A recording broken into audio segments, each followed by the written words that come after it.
Welcome to the Action Network studio in New York City. I'm Maria Marino, and this is Green Dot Daily. We're live every weekday at 3 Eastern on the Action app, and if you're watching on YouTube, please hit subscribe if you haven't yet. No playoff baseball tonight, but we do have plenty of football. We'll get you the trends you need to know for NFL Week 5 with Evan Abrams, college football analysis from Tim Kalinowski, and a bonus pick from Stuckey for tonight.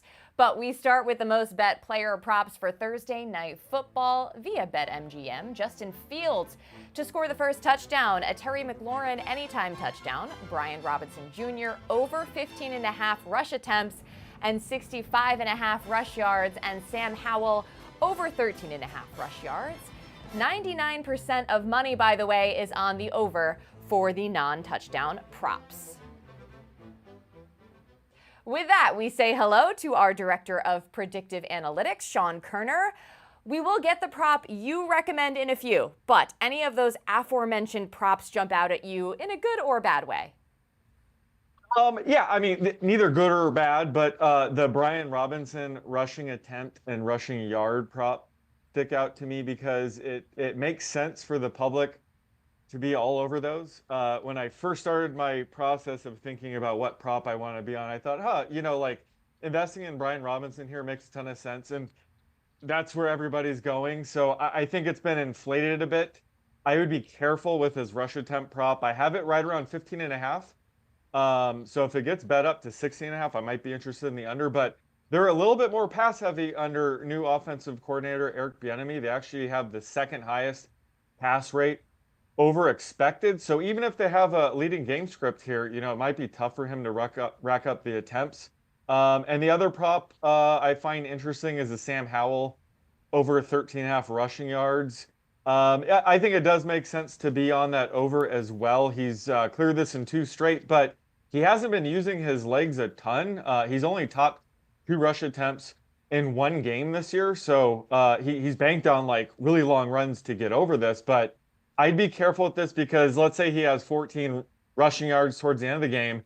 He might be good for 1 or 2 kneel downs in the victory formation, and we could see this go under. So I'd be careful about this one. But I do see why people are, attacking their overs.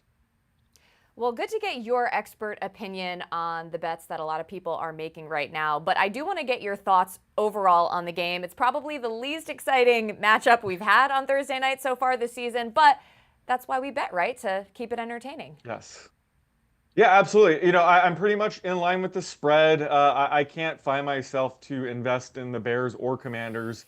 So I was looking at the total, and a lot of the data I like to look at likes the under here. Our luck total rating is -20, which is the lowest of week 5, which is a very strong signal for the under. Luck totals plus or minus 10 after week 3 have gone 27 and 13. So that's a 68% clip. But when looking at the matchup itself, I think both teams should be able to move the ball here. Justin Fields is starting to play a lot better. He's starting to target DJ Moore at a higher rate. The Commanders secondary is pretty beatable downfield. So, they might be able to move the ball. They're getting their left guard, Tevin Jenkins, back tonight, likely, which is going to be a big deal, big boost for the offensive line. And on the other side, Sam Howell has been much, much better from a clean pocket this season. And, the Bears have generated the second lowest pressure rate. So he should have plenty of time to throw. They should be able to move the ball. So I'm conflicted on the total. I'm just passing. That's what's great about player props is it gives us, over 40 other different potential angles and bets to make. And I think I found one I like for tonight. What a perfect segue. You're just selling it to us. But what's the prop you're riding with? So let's have some fun tonight. Let's go with DJ Moore's longest reception to go over 21.5 yards. This is 22.5 at a lot of books. I still show value there. So I still like the over at 22.5. I'd maybe bet this up to 23.5. But like I mentioned, DJ Moore is really starting to click with his new quarterback in Justin Fields, especially over the last 3 games. But Moore has seen his target rate go up in all 4 games this season. He already has 7 catches that have gone over this number this year, and that has to do with the type of targets he's seeing. He has an ADOT of 13.7, which is pretty far downfield. But he also has an expected yards after the catch around 4.5 yards, according to Next Gen Stats. So that's a lethal combo where he's getting looks downfield while also having plenty of room to run. And the Commanders have been beatable deep. They've allowed the second most yards per game on targets, 15 yards plus downfield. They've allowed 8 different wide receivers to clear this number in 4 games. So that's 2 per week. DJ Moore would be very likely to be one of those receivers for the Bears. Plus, Scott Novak is the ref for this game. He tends to call false starts and delay of games at the highest rates year over year, which can make, longer down and distance for the Bears, making it even more likely for them to want to lean on, throwing downfield to Moore. So I'm projecting his median closer to like 24.5. So love the over at 21.5. I have that around a 62% chance to go over. And like I said, it's 22.5 at a lot of other books. Still like that. Think that's about a 60% chance to go over. Fantastic. Well, the only time so far this season that Moore did not clear that with his longest reception was in week 1. And by the way, your record for primetime props on this show, pretty impressive so far, 7-1. So look, we can't thank you enough for the advice. Yeah, here's to going 8-1 after tonight. Heck yeah, love the confidence. Let's get it. Sean, thanks again. Thanks for having me. Check out some storylines heading into Thursday night football. Bears 0-4, looking for their first win against Washington. They lost to the Broncos last week after blowing a 21-point third quarter lead. Bears receiver Chase Claypool will be a healthy scratch again this week for team reasons. He's expressed discontent with how he's been utilized. And Jahan Dotson coming off an ankle injury. Curtis Samuel a quad injury. Both are playing tonight. So let's welcome in our Director of Research, Evan Abrams. These Bears are quite the quandary this season. What trends do we need to know about them?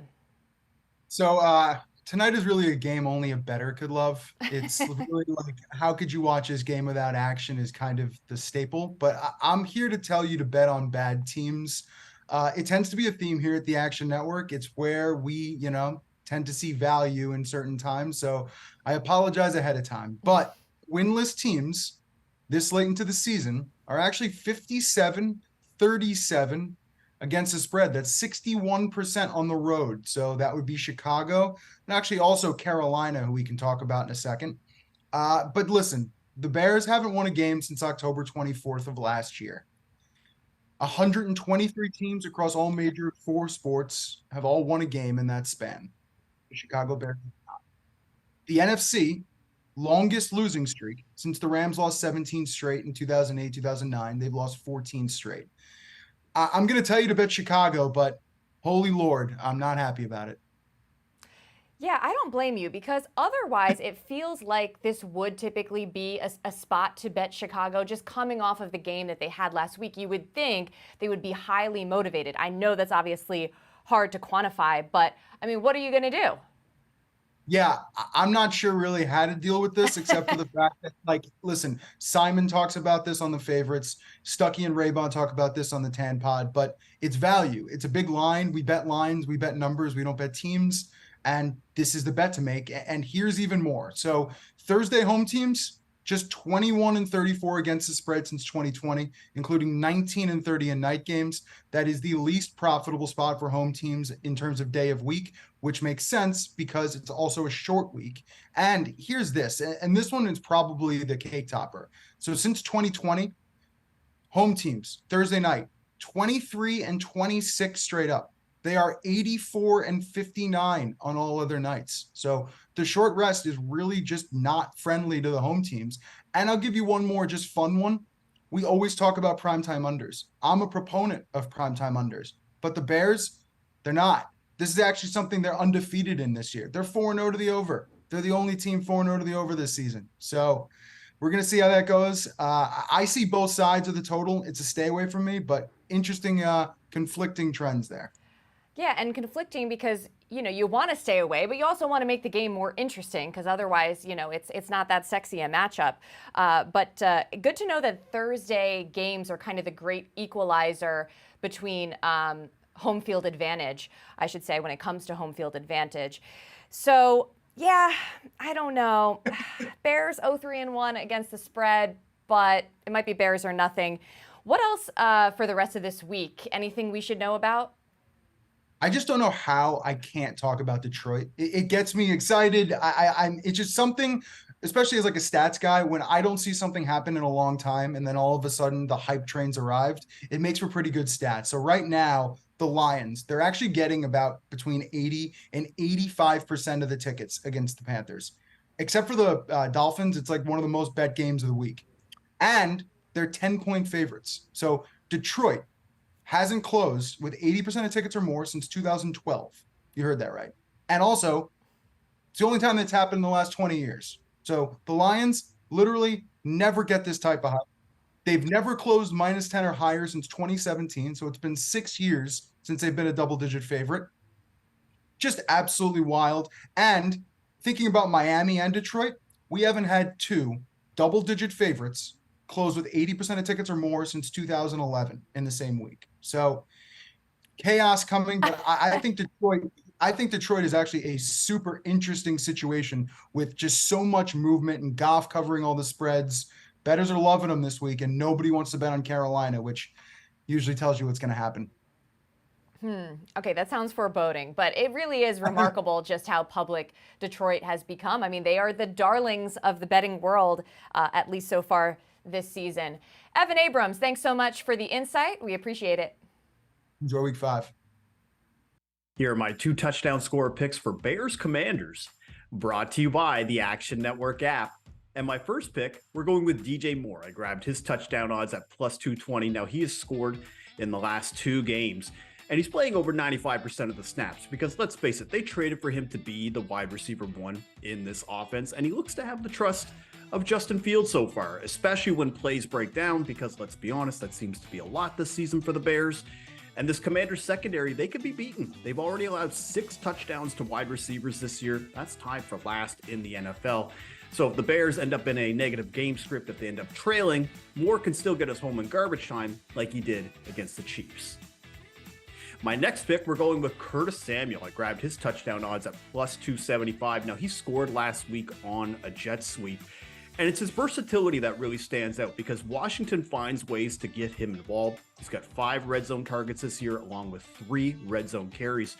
And outside of Brian Robinson, he's the only player on the Commanders squad that has both red zone carries and red zone targets. Now, the Bears, they haven't stopped pass catchers in the backfield all year. 4 touchdowns allowed from that spot, along with 5 touchdowns allowed just to wide receivers. So Curtis Samuel, he checks both of those boxes. So those are my 2 picks. We're going with Curtis Samuel and DJ Moore, both tracked at the Action Network app. Bon chance. To college football, and Saturday at noon, number 12 Oklahoma visits number 3 Texas, the home team favored by a touchdown plus. 81% of bets and 82% of money coming in on the Longhorns. Majority of bets and money are also coming in on the over 60.5. Tim Kalinowski joins us now. I've seen a lot of you this week, Tim, but I'm not complaining. But we got 2 unbeaten teams facing off. Somebody's got to lose. So here's the question. Can a Big 12 team with 1 loss make the college football playoff?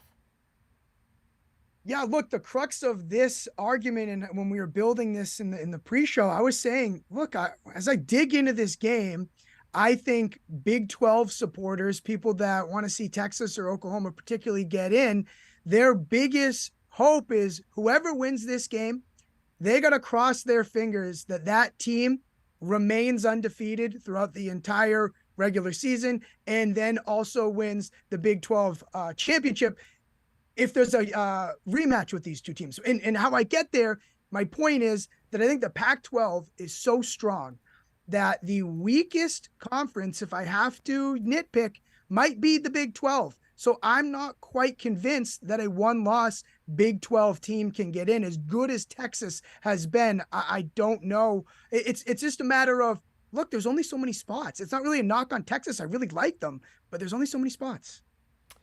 Yeah, it's tough. So you're saying if whoever wins this one, they better win the rest of the way to even have a chance to make it. But Essentially. Okay. All right. Sorry. Just making sure I got that straight. So as of now, who do you have making the college football playoff? So this is not my playoff, what I think it's going to be. This is just if it ended right now today. These are the 4 teams I think that just have the best resumes so far this season. Passed the eye test and also have passed winning a big game against a ranked opponent that made us all kind of perk up a little bit. Oregon, they don't totally fit the mix there, but Oregon, they've just been so strong. Ohio State, Texas, and Florida State. To me right now, if it ended today, that would be the 4. And that's kind of the whole point here. Where's Georgia? Where's Michigan? Where's Penn State? Well, look, that's just a snapshot of how tight I think this thing can be. So the margin's going to be super slim. And that's why I have that take about the game this weekend between Texas and Oklahoma. Okay, so you think Texas is going to get it done? I mean, I know you're saying 4 resumes as of literally now today, but you wouldn't be saying Texas if you didn't think they'd take care of business this weekend.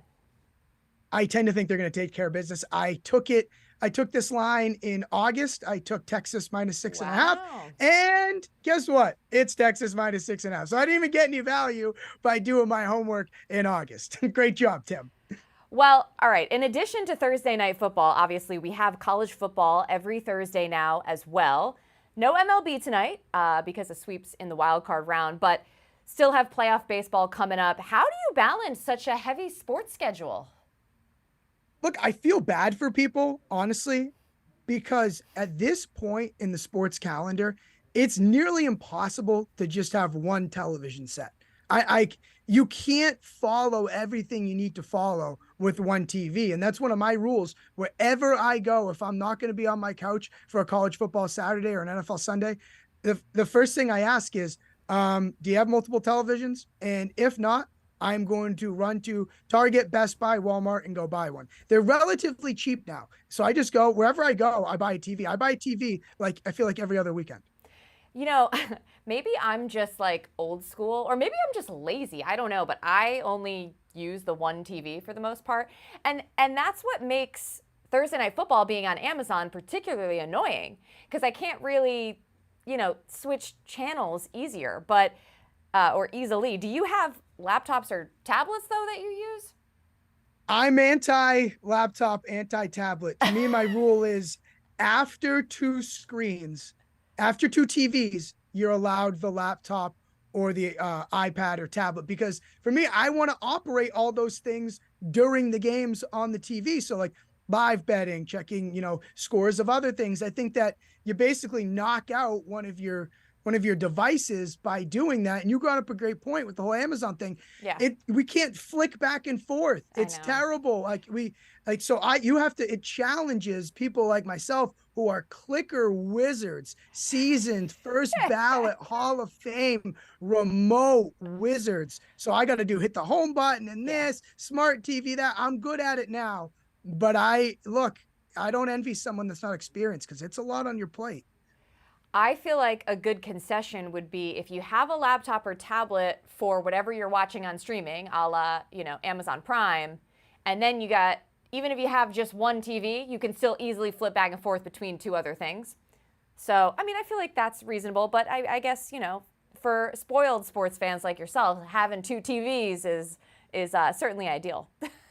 Maria, you're learning. That's a great move. That's a seasoned vet move. That's in my repertoire. That's what I do. Like, look, I'm sitting here talking to you about college football. In a couple minutes, I got to go talk to Raybon about the NFL. And then after that, I got to talk to Leboff about the NHL. There's not enough screens. I'd be a fraud if I didn't have these many TVs. Fair enough. You do need them to do your job, so I'll give you that. But always learning so much from you, Tim. Thank you for stopping by. Thank you, Maria. I've had enough of you this week. It's been too much. Yeah, a little bit too much. Before we wrap up the show, though, we have a bonus pick from Stuckey on tonight's game between Western Kentucky and Louisiana Tech. Tim, I know you want to hear that. Yeah, I like Louisiana Tech here tonight. I think that this Western Kentucky team, if you really dig into their box scores, they have issues. especially on defense. They were gutted in the offseason, lost all of their best players. Their defense has been horrendous. The offense, which has been the strength of the team in that air raid, has been good, but it's not been as consistent as you'd like to see. There's been some efficiency issues, and the Louisiana Tech defense, the strength of that team is in the secondary. They have run defense issues, but Western Kentucky doesn't really run the ball and can't do it all that well. So I think the Hilltoppers are a bit overvalued here. I like La Tech. 1, 2, 3. Remember, any picks we give out here on the show, like the one you just heard from Stuck, you can easily reference by following green.daily in the Action app. We keep track, so you don't have to. So earlier on the show, we had Sean Koerner giving out his favorite prop for this evening. It was DJ Moore's longest reception. At 21.5 it was. He said he liked it up to 22.5. Well, the line's already moved to 23.5. That's right. Lines move with the odds maker. That's why it pays to tune into the show right at 3 o'clock, because you want to be able to bet that right away. Thank you, Sean. Hoping that prop record improves here on green.daily. Thanks so much for watching the show. Once again, I'm Maria Marino, and I'll see you back here Friday at 3 Eastern to close out the week here on the Action Network YouTube channel and the Action app.